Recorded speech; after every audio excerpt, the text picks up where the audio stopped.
जय श्री राधे, जय श्री कृष्णा। जगन्नाथ जी की कहानी।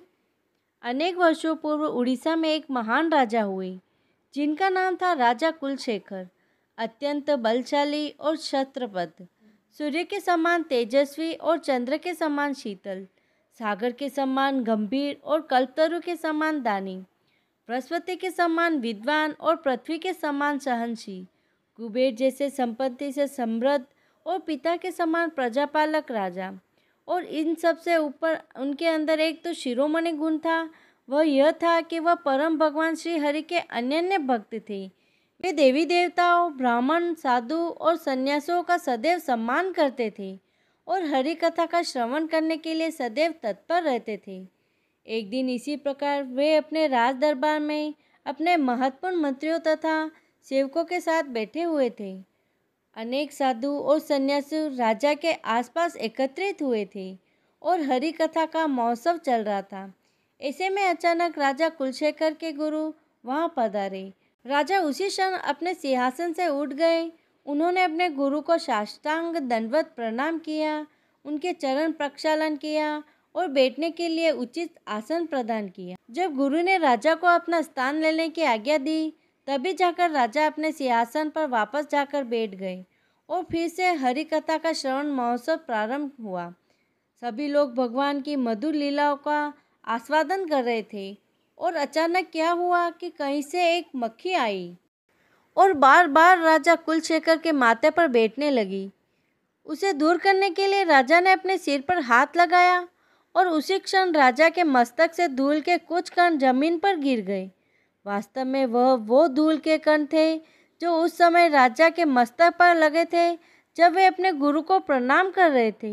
अब राजा को तो इस बात के विषय में कुछ पता नहीं चला और बाकी किसी का भी इतना ध्यान नहीं गया, लेकिन राजा के गुरु ने यह दृश्य देख लिया और यह देखकर उन्होंने अपना सिर झुका दिया। अब राजा भी कोई सामान्य व्यक्ति तो थे नहीं, वे बुद्धिमान थे।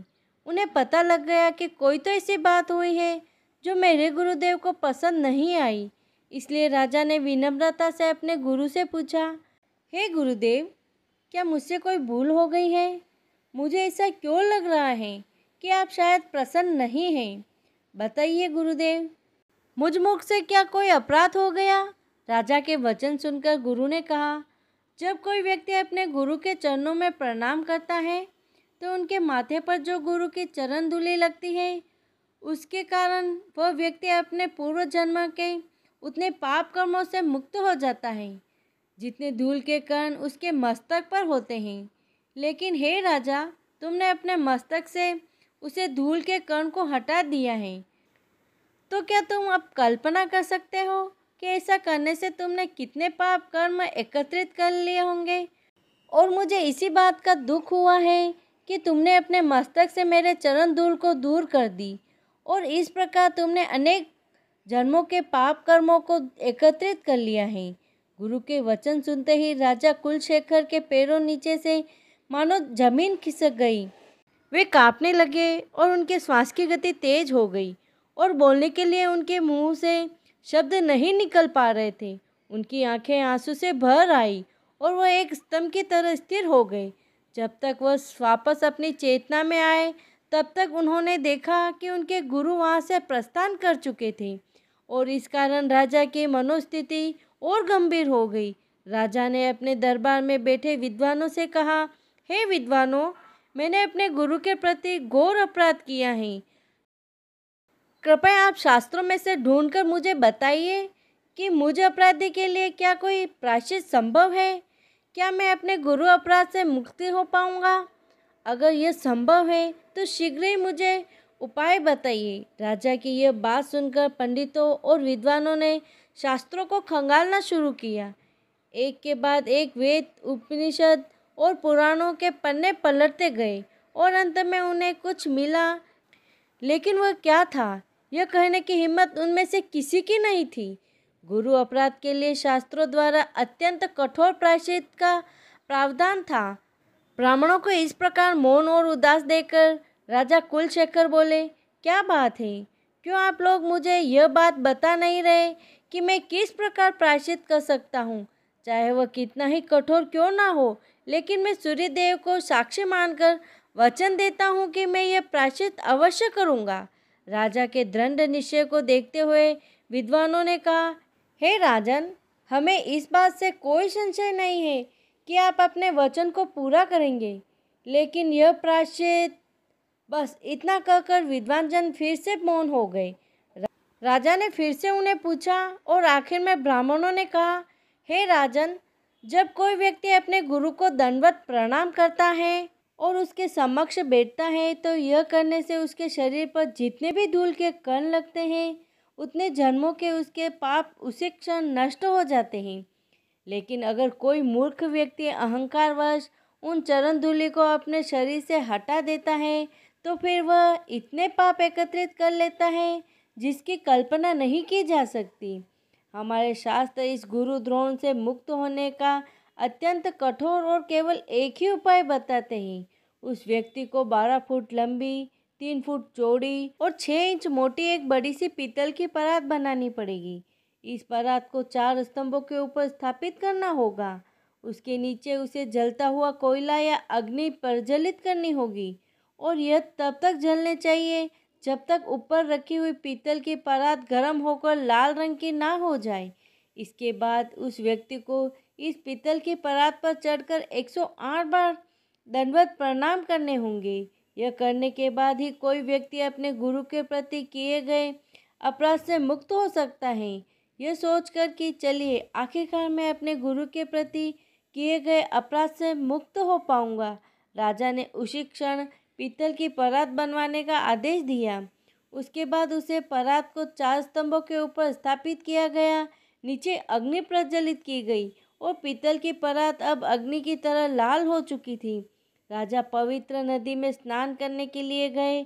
उन्होंने अपने शरीर पर तिलक धारण किए, गले में तुलसी माला पहने, शरीर पर सफ़ेद रंग का पतला और साधारण वस्त्र धारण किया। जगन्नाथ जी का स्मरण करते हुए उनका प्रसाद निर्मल लिया, यानी सूखे चावल ग्रहण किया और बस फिर चल पड़े उस स्थान पर जहां उन्हें अपने गुरु भक्ति की परीक्षा देनी थी।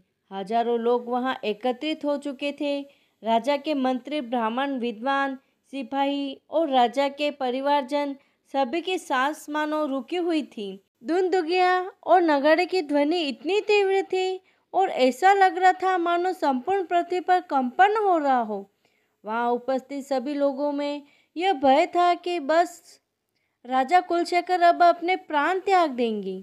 उन्होंने राजा से प्रार्थना करते हुए कहा, हे राजन, ऐसा घोर प्रायश्चित किस लिए, और वह भी अनजाने में हुई इस भूल के लिए? नहीं राजन, नहीं। आपकी गुरु भक्ति पर हमें तो क्या, देवताओं को भी कोई संशय नहीं हो सकता। इसलिए हम प्रजा पर दया करें। राजन, आप यह कार्य न करें।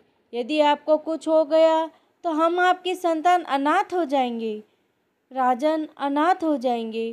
कृपया स्वयं को इतना कठोर दंड न दे। प्रजा की बात सुनकर राजा कुलशेखर कहते हैं, सभी के स्वामी स्वयं जगन्नाथ है। मैं तो एक तुच्छ जीवात्मा हूँ। परम भगवान जगन्नाथ ही सबके पालन करता है और रक्षक है। मुझे मृत्यु का कोई भय नहीं है, क्योंकि जिसका जन्म होता है उसकी मृत्यु भी निश्चित है। इसलिए आप लोग शोक ना करें। मैं जीवित रहूं या मृत, मुझे इससे कोई फर्क नहीं पड़ता। भगवान जगन्नाथ मेरे लिए जो उचित होगा वही करेंगे। इसलिए कृपया आप लोग शांत हो जाइए और भगवान के पवित्र नाम का उच्चारण करें। इतना कहकर राजा शांत हो गए और नीलाद्रिपति भगवान जगन्नाथ का स्मरण करते हुए शांत भाव से प्रेम पूर्वक हाथ जोड़कर भगवान से प्रार्थना करने लगे। हे प्रभु, आपकी सदा ही जय हो। आपके ही आदेश से ये सभी ग्रह, नक्षत्र, ब्रह्मांड, देवी देवता और सचरा जगत चलायमान होते हैं। मुझे इस गुरु अपराध से मुक्त करिए। आपकी जो भी इच्छा होगी उसे मैं शिरोधार्य करूँगा। बस यह कहकर राजा कुलशेखर अपने जीव से नाम का जाप करते हुए, कानों से हरि कथा का श्रवण करते हुए और मन में परम भगवान का स्मरण करते हुए प्रसन्नता पूर्वक तपती हुई पीतल की परात पर चढ़ गए। यह परात इतनी अधिक गर्म थी कि गीली लकड़ी भी एक क्षण में भस्म हो जाती थी। आखिर राजा ने उस परात पर से दंडवत प्रणाम अर्पित किया। जैसे ही वह प्रणाम करने के लिए लेटे, उनका संपूर्ण शरीर जलने लगा। ऐसा लग रहा था मानो बस इस क्षण राजा के शरीर के अंग जलकर राख हो जाएंगे। राजा उठे और फिर से उन्होंने दूसरा दंडवत प्रणाम किया और उन्होंने भगवान जगन्नाथ को याद किया। अब देखिए, जगन्नाथ जी अपने भक्तों को मनोदशा को भली भांति जानते हैं और वह अपने भक्तों को ऐसी स्थिति में कैसे देख सकते हैं। पीतल की परात जल की तरह शीतल हो गई। राजा का शरीर भी ठंडा हो गया। दूसरी ओर सभी प्रजातंत्र पुकार रहे थे। उन्हें लग रहा था कि बस अब उनके पालक राजा प्राण त्यागने ही वाले हैं। जब सभी लोग रो रहे थे, उसी क्षण राजा कुलशेखर फिर से उठे, बिल्कुल उसी प्रकार जैसे पूर्व से सूर्य का उदय होता है। उनका शरीर कांति में लग रहा था। उनके चेहरे पर निर्भीकता और अटूट भक्ति के चिन्ह दिख रहे थे। उन्होंने फिर से दंडवत प्रणाम किया। उस तपते हुए परात पर प्रणाम करते हुए राजा ऐसे लग रहे थे मानो कोई श्वेत हंस जल में शांतिपूर्वक विहार कर रहा हो। इस प्रकार राजा ने 36 बार दंडवत प्रणाम अर्पित किया और फिर पृथ्वी डोलने लगी। चारों ओर कंपन होने लगा। स्थिति की गंभीरता को देखकर भगवान जगन्नाथ उसी क्षण नीलगिरी छोड़कर उस स्थान पर प्रकट हुए। उन्होंने एक सुंदर ब्राह्मण का स्वरूप धारण किया हुआ था और वे राजा के पास पहुंच गए। उन्होंने राजा का हाथ पकड़ा और उन्हें तपती हुई परात से नीचे उतार ब्राह्मण के वेश में आए भगवान ने कहा, हे राजन, आज से आपकी कीर्ति पताका युगों तक इस ब्रह्मांड में फैलती रहेगी। आपके सम्मान धार्मिक व्यक्ति ना कोई हुआ है और ना ही कोई होगा। आज इसी क्षण आप हर प्रकार के अपराध से मुक्त हो गए हैं और अब आप परम गति को प्राप्त करेंगे। भगवान को प्रणाम किया और आश्चर्य से उनसे पूछने लगे, लेकिन हे ब्राह्मण देव, आप कौन हैं? मैंने आपको पहचाना नहीं। तो उस ब्राह्मण ने कहा, ठीक है, तो मेरा वास्तविक रूप देखो। इतना कहकर भगवान ने अपना श्री हरि का चतुर्भुज रूप धारण किया और राजा को आशीर्वाद प्रदान किया। राजा कुलशेखर अपने आराध्य देव को साक्षात अपने समक्ष उपस्थित देखकर अत्यंत हर्षित हो गए। भगवान की माया शक्ति के कारण राजा कुलशेखर के सिवा और किसी को भी यह संपूर्ण घटनाक्रम दिखाई नहीं दिया। सभी प्रजाजन राजा की जय जयकार करने लगी और इस प्रकार भक्त वत्सल भगवान जगन्नाथ जी फिर एक बार अपने भक्त की रक्षा की। तो ऐसे हैं हमारे जगन्नाथ जी। बोलो जय जगन्नाथ।